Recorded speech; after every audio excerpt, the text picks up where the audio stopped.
Assalamualaikum kawan. Sebelumnya, perkenalkan namaku Elmi Restu Aprilia dari kelas 12 IPS 2 dari SMA Negeri 2 Wates.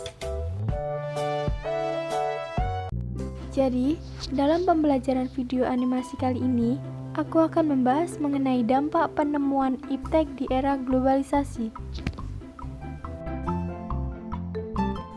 Baiklah, yang pertama, aku akan menjelaskan mengenai pengaruh globalisasi di berbagai bidang. Menurut Tilar, pengaruh globalisasi meliputi 3 bidang, yaitu bidang ekonomi, politik, dan keamanan, serta bidang sosial budaya.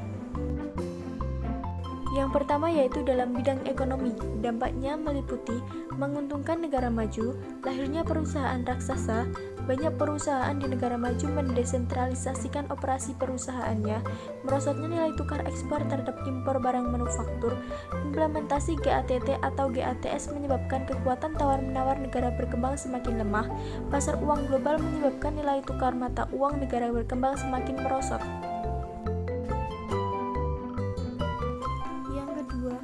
Bidang politik dan keamanan.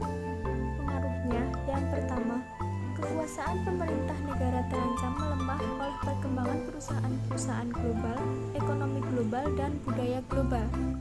Yang kedua yaitu kebijakan moneter fiskal tak lagi bisa diambil semata-mata berdasarkan pertimbangan domestik, namun harus mempertimbangkan faktor eksternal. Yang ketiga, persaingan dalam investasi berarti kebijakan nasional yang tradisional diubah menjadi kebijakan global.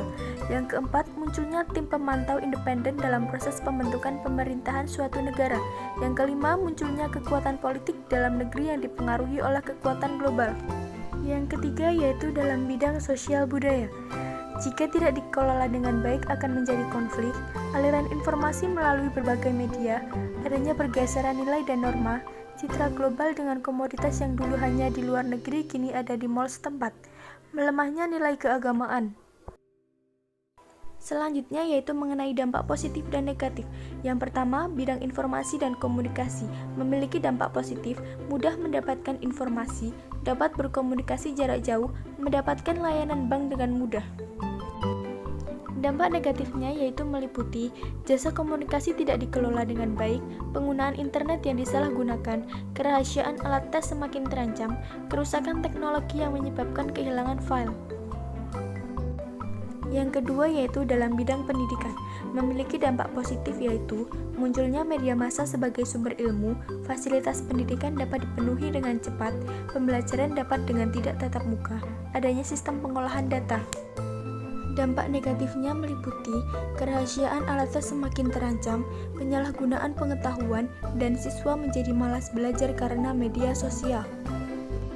Yang ketiga yaitu dalam bidang ekonomi dan industri. Dampak positifnya meliputi pertumbuhan ekonomi semakin tinggi, terjadinya industrialisasi, produktivitas industri meningkat, persaingan dunia kerja sehingga menuntut pekerja menambah skill dan pengetahuan, kemajuan ekonomi menghasilkan produk kedokteran menjadi komoditas. Dampak negatifnya meliputi terjadinya pengangguran dan sifat konsumtif yang menyebabkan kemerosotan konsumtif, boros, dan memiliki jalan pintas instan. Yang keempat yaitu dalam bidang politik. Dampak positifnya meliputi timbulnya kelas menengah yang menuntut kebebasan politik dan kebebasan berpendapat yang lebih besar. Yang kedua, proses regenerasi kepemimpinan yang menyebabkan kebebasan dan persamaan semakin kental. Yang ketiga, tumbuh berkembangnya regionalisme sehingga melahirkan kekuatan ekonomi baru. Yang kelima yaitu dalam bidang sosial dan budaya. Dampak positifnya, satu, perbedaan kepribadian pria dan wanita. Yang kedua, meningkatnya rasa percaya diri dan ketahanan sebagai suatu bangsa yang kukuh. Yang ketiga, tekanan dan kompetisi yang tajam akan melahirkan generasi yang disiplin, tekun, dan pekerja keras. Dampak negatifnya yaitu meliputi satu, perubahan tata nilai, yang kedua, adanya kesenjangan sosial, dan yang ketiga, merosot dan merusaknya lingkungan alam. Selanjutnya, pengaruh positif globalisasi terhadap nilai-nilai nasionalisme. Yang pertama, dari aspek politik, pemerintahan dijalankan secara terbuka terbuka dan demokratis. Yang kedua, dari aspek ekonomi, terbukanya pasar internasional meningkatkan kesempatan kerja dan meningkatkan devisa negara. Yang ketiga, dari aspek sosial budaya, kita dapat meniru pola pikir yang baik seperti etos kerja yang tinggi dan disiplin. Selanjutnya, pengaruh negatif globalisasi terhadap nilai-nilai nasionalisme.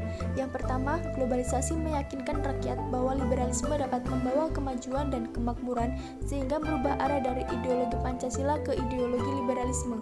Yang kedua, dari aspek ekonomi, hilang rasa cinta produk dalam negeri karena banyak produk luar negeri.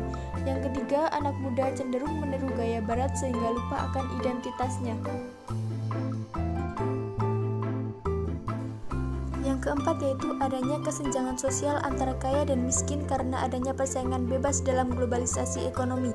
Yang kelima, munculnya sikap individualisme yang menimbulkan ketidakpedulian antar perilaku sesama warga.